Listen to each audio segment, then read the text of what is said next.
So I'm going to attempt to do a very quick look before running out the door. This is an update on a sigmoidoscopy that I just had 2 days ago. Just want to talk briefly through the recovery process for me. And yeah, let's see if this works out and I can actually stay true to a very simple, quick look. Because I am going to run an errand with my son. I already have my base done, my vitamin C, my serums, and my sunscreen. That's it. I am wearing a sunscreen that I'm trying to use up.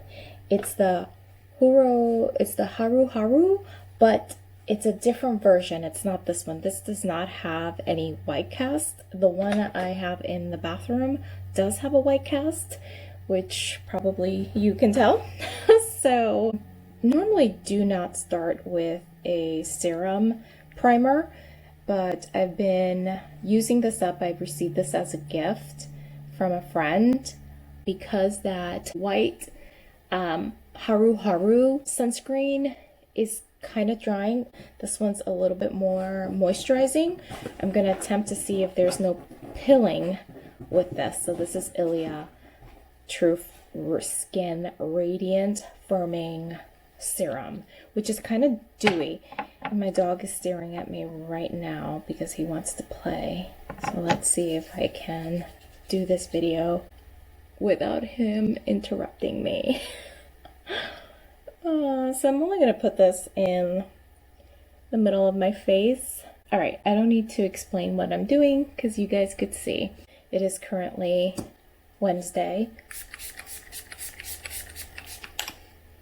and a sigmoidoscopy, I do have a video that I recorded about that, but a sigmoidoscopy is like a colonoscopy. The difference is that during the scope process, they actually balloon certain parts of the intestines for me, because I have 2 adhesions, 2 strictures in 2 different parts of my intestines because of previous surgeries. I've had 7 to date intestinal resections, and then, at least 30 colonoscopy, endoscopy procedures. So I am well versed. I've had Crohn's disease since I was 25. So the sigmoidoscopy prep is just like a colonoscopy prep. Honestly, it's the same process. You simply take some form of laxative prep. So I did that prep Sunday night into Monday morning, and yeah, so the prep really sounds exactly like what it is. It is a laxative. It cleans you out from the insides so that they could scope you clearly with no issues. So anyway, this was my 3rd sigmoidoscopy. Basically, these 2 areas in my intestines, the intestines are 3 millimeters wide, which is not wide at all, and nothing can get through. So if nothing gets through the intestines, then the contents do not pass, and instead the pressure builds up and I end up throwing up profusely. And there goes my dog. Let me close the door. I knew that was going to happen. So it is excruciating. It's painful. It's not anything I wish upon anyone ever at all. And I have dealt with a lot of pain with Crohn's disease for 25 years, sadly, but that's my reality. And while I feel I have a high tolerance for pain, when it comes to these strictures and it gets backed up, it's quite painful. I needed to make sure that we performed another sigmoidoscopy with discussions with my GI team at Mayo, because we are trying to avoid surgery. Because I've had so many surgeries already, I do not have much intestines to play with. With that said, Mayo Hospital is amazing, and they're trying to be extremely conservative with their treatments and the potential plan of attack. But Monday, took my second prep in the morning, got my blood work done. Everything was decent for the most part, and they put you under for the procedure. They hook you up to IV, and you speak to the anesthesiologist, you speak to the assistant surgeon, which I wasn't sure what kind of doctors performed this, but he's a surgeon. And then he had an assistant doctor that assisted him in the procedure. And for my procedure, to give you just a backstory on that, the procedure is actually done with a very small scope to insert, because again, you're talking about my strictures are 3 millimeters wide. I can never say that word. And so a typical scope for colonoscopy will not go through. That is what he had to use on me. So the doctor, before I was put under, the surgeon explained that if once he started the scope, if he saw these a lot of ulcers, or basically saying if there was inflammation, flare up from the Crohn's disease, that he would not perform the ballooning. In the scope, they take, at the tip of the scope, they have like a balloon, and they blow air into it, and they hold it in those areas of the adhesion intestine, and they hold it, and that slowly expands. Now, obviously, I don't know their technique. I'm not a surgeon, and I'm not a doctor. I'm basing it off of the information that they have given me themselves. He said that that was the precaution. Then, shortly after that, I remember the anesthesiologist. I always ask for them to wait until I'm out in La La Land to put the oxygen mask on. I don't like that feeling, and I'm already anxious and nervous. As many colonoscopies and these types of procedures that I've had, I always get extremely nervous going under. So they're very nice and they're compliant. They help me out. So once the anesthesiologist was ready to put me under, they were just talking to me, asking me how my holiday was, and I remember answering her and then saying, "Oh, wow, okay, I'm going," and I was gone.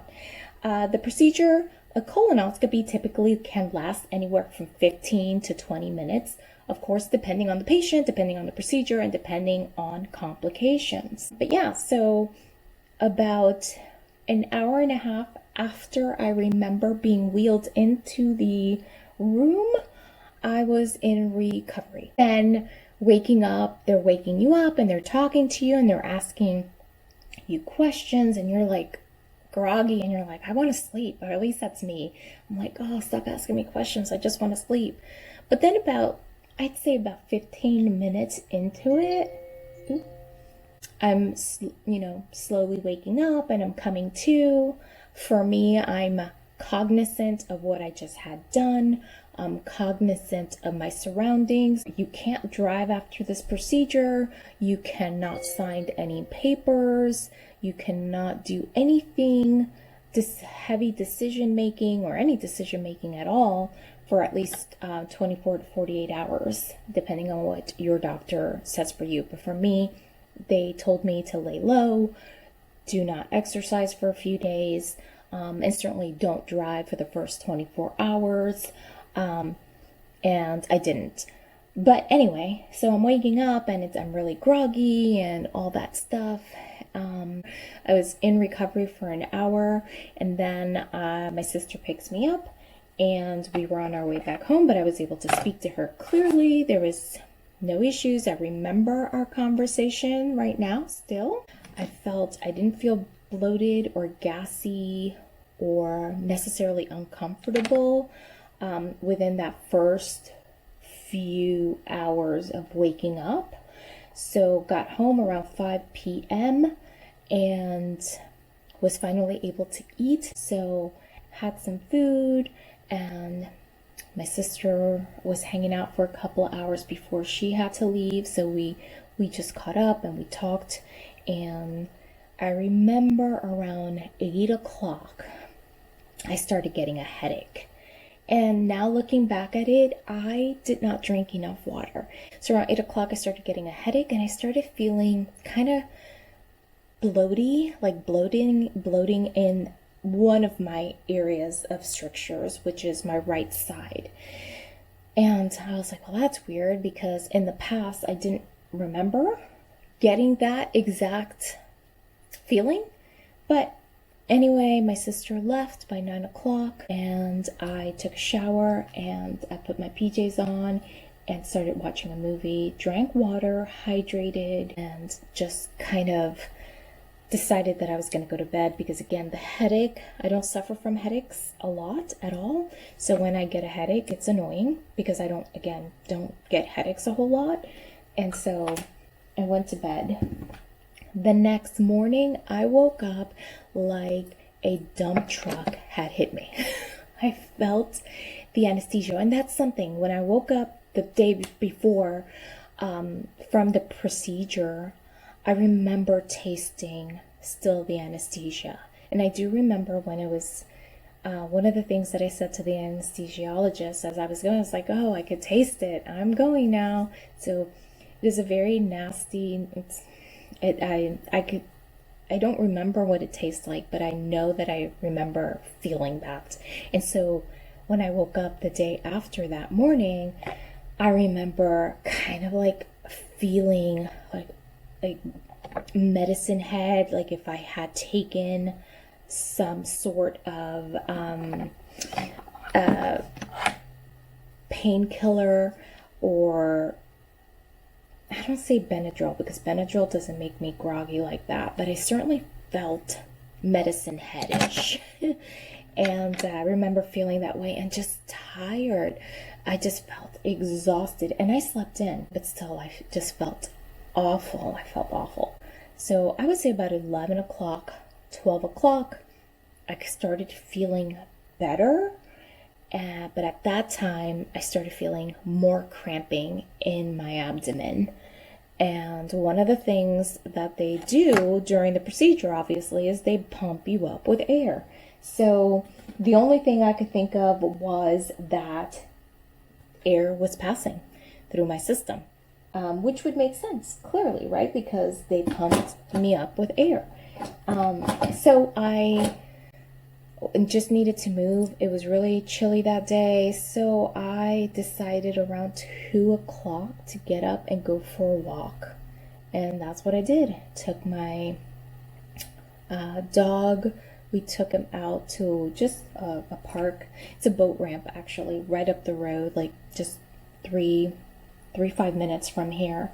And took him for a walk, and that way I was able to walk around. It was a beautiful day, kind of cool weather outside, so I bundled up and just walked, and we walked for a good hour, and that made me feel a little bit better. And then I went to the bathroom, which for me, I go to the bathroom a lot. I have Crohn's disease. Crohn's disease is not a pretty disease. No disease is a pretty disease, but the contents of the conversation of Crohn's is not necessarily ladylike, but it is what it is. It's a pooping disease, and that's the way I call it. So finally, when I got back from the walk, when I went to the restroom again, I was able to pass gas, and that felt better for sure. Then the rest of the evening, which was last night, definitely continued to feel crampy, but not any worse. Now I will say the first 2 times that I've gotten this procedure, I can remember pretty much the next day, no, I would say a couple of days later, feeling relief from my strictures, feeling that I'm able to go to the bathroom so much easier and quicker. I have not felt that way this time around. I still feel that when I eat something, I feel that it sits right on that first stricture that I have on my right side, which is typically, that's how I feel. that it just sits there. Once it goes through the digestive system for me and goes through the stomach, I feel it within half an hour to an hour just sitting there. So it's still slow moving, and I'm not quite sure what that's about. But again, that is something different that I'm noticing, because I remember saying in the past, oh gosh, I feel immediate relief, like I'm able to go to the bathroom easier, and it doesn't feel like I'm backed up. So I'm not quite sure. This is definitely different in almost 48 hours since the procedure, so I need to give it some time, but I am kind of nervous because I'm not feeling an immediate relief necessarily.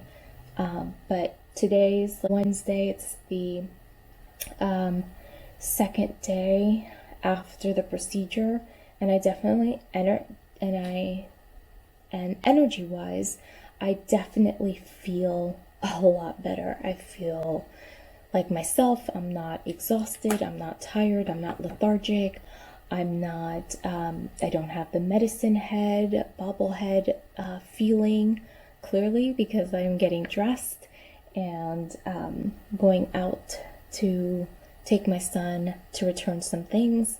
So I feel well. Now, as far as how I feel with my belly, I still kind of feel that pressure on my lower right intestinal stricture.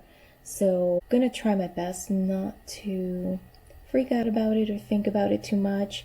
I have to keep my diet just like I always do. Stick to soups, rice, bland stuff, basically, because that's all I could have. So I'm not gonna try. I'm going to do my best not to freak out and just wait until it's time to meet with my GI team at Mayo in 2 weeks to discuss in further what next steps could potentially look like based on this third sigmoidoscopy that I've had. But yeah, that's basically what my experience is with these types of procedures. It's not fun, but I don't really concern myself with it being not fun because while I'm at the hospital, I hear so many other people have different types of diseases or perhaps different types of complications. For me, I only have Crohn's disease, and by all means, that is quite enough. So I try not to focus too much on what it takes to have this procedure done, because you know what? It's fine. It's my cross to bear, and I'm not going to sit and sulk about it or be sad about it. I am more mindful and more in tune with my body, and I definitely don't want to make my disease worse because, again, I don't have that much intestines to play with. At this point, the real possibility is that if and when I have another surgery, it is an almost guarantee situation that I am going to end up with an ostomy bag, a permanent one. And that's what we're trying to avoid, because that poses a lot of risks as well once you have an ileostomy bag and your intestines no longer work. So that is definitely a conversation for a different day, because that is something I definitely want to avoid. And I'm still extremely happy that I'm able to be taken care of by the medical team at Mayo Hospital, because I understand that not everybody has that luxury.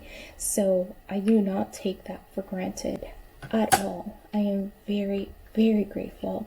And so I heed their advice, but what's wonderful about it as well is the fact that they actually listen to me as well.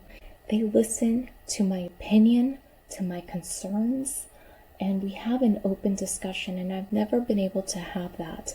And that's something that I really talk about a lot, is advocating for your health, whether you have a disease or you don't have a disease. All that to say is that's something I speak about a lot. And I remember saying that to my mom before she passed. I was like, Mom, we need to advocate for you and talk and ask questions. It's okay to ask questions. It's not something that you should walk into the doctor and they say, well, this is what we need to do. Because I have stories of that happening in the past when I was younger, and I did not advocate for my health. And I just didn't know any better. And so I can't change, obviously, what has happened, but I certainly can make better decisions now. And so advocating, asking questions. If you are unsure of what they're saying, then ask. Or go to a different doctor and get a second opinion. I cannot say that enough. When in doubt, get a second opinion. It may cost you out of pocket, and I know that's a big struggle, because I struggle with finances and how much money, how do I say this? How many medical bills I have, because I do. That is my reality. But that is something that I am not going to stop advocating or pushing for, to make sure that I understand the process and I understand what's happening. So if I could offer any advice, that would be it. Advocate for your health. Don't just take whatever it is that they're saying to you and run with it. Take everything with a grain of salt. Ask questions and get a second opinion when you can. Yeah, that is my story. That has been my procedure.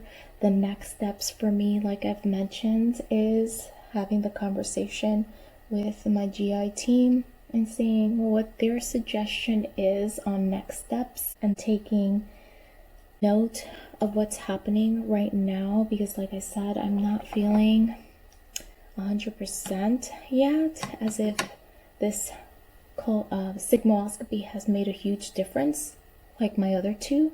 It may be too soon to tell, but I will definitely keep that in mind to see if I'm just hoping it did make a difference. But yeah, it's not fun. Crohn's disease, any disease, is not fun. It's not fun taking the time for medical appointments. It's not fun. I mean, my son grew up hearing me always saying, Mommy's having surgery, Mommy has to go to the hospital. I mean, to him, that's normal. And that's sad that his mom, I can't go because my mom's in the hospital. Or I can't do this because my mom can't take me because she's in the hospital. Or, talking to his friends, now he's 14, be like, oh yeah, I gotta go because I have to go pick up my mom, go get my mom at the hospital, or go, obviously go with his aunt, my sister, to go get me. But having a disease is not fun. It's not easy. I definitely have good days, I have better days, I have bad days, and I have worse days. But one thing I will definitely always do is advocate for myself, advocate for my health, but also I've learned to listen to my body on the days that I'm not feeling great, but I'm still functionable. I show up for myself. I take a shower, I get dressed, I do my hair. On days that I feel better, I'll do my makeup, like today. I don't do it for anybody else other than for me, because it comes in waves and my life is not linear. The past 3 days I felt like crap, and I allowed myself to look like crap. But some days I feel like crap, but I don't allow myself to look like crap because I'm able to show up for me. But then on the days that I feel like crap and I don't really have the energy to move that needle forward and do my hair and put my makeup on, I don't. If all I can do is just get dressed that day, then I get dressed.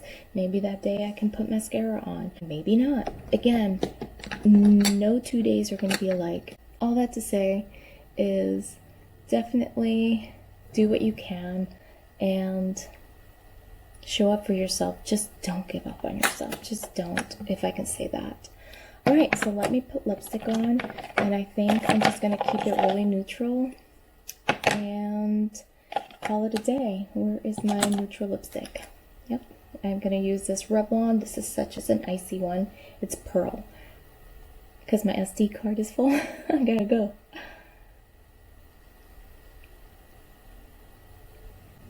That's so pretty. I don't think I'm gonna even put liner on. It was supposed to be a simple look, but it's a little bit smokier than expected, but that is me. And if you haven't gotten to know me, I am her. I will show you the finished product here in a second. So this is what the makeup look looks like in front of my window in natural lighting. Here's an inside in front of my window. A lot smokier than normal people, but this has been my go-to makeup for the past 2 months. Like one and done eyeshadow. I typically use my L'Oreal shadow stick, and if I have an eyeshadow palette in front of me, I'll just go ahead and set it with a different color, whether I have copper or something shimmery, and I am just loving this go-to makeup for me. Again, this is a go-to. I know this is probably an evening out for most people, but for me, it's what I love. And I'm loving just wearing a tinted sunscreen on. And I love this lipstick. Again, everything is just monochromatic, but easy, breezy. I love it. All right, guys. Thank you for listening to my rambling on my update with my Sigmoidoscopy. If you have any questions, let me know. If you also have Crohn's, let me know. We're a sisterhood in inflammatory disease. All right, bye. Happy New Year.